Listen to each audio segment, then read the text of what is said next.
समझ रहे हो, समझ रहे हो आप, समझ रहे हो ना?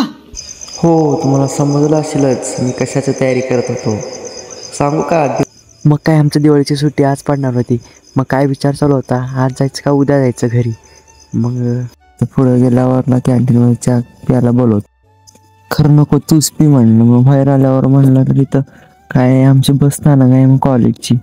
मग इथं पुढे जाताना मयूर पण विचार करत होता कसं जायचं घरी. हो मयूर, राहू दे राहू दे.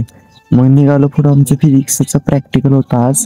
मग इथं तर काय कोणीच आले नव्हती, सगळे दिवाळीच्या निमित्त दौऱ्यावरच होते. मग म्हणलं थोडा वरती जाऊन फिरून येऊ म्हणलं, कॉलेज बघून येऊ म्हणलं. काय अजून आलं की फिजिक्स प्रॅक्टिकल लॅबमध्ये. मग इथं गेल्यावर तर सगळ्यांनी आलेलेच. मग प्रॅक्टिकल करायला लागलो आम्ही.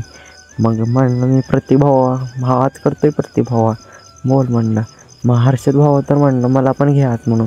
हो विषयच नाही भाऊ, ऐक की. मग म्हणलं आमचं थोडं प्रॅक्टिकल संपला. मग निघालो की आम्ही. मग मयूरला तर कोणाचा फोन आलेला. मयूर राहू दे बाबा, नंतर बघ आपण पार्ट 2 मध्ये भेटू.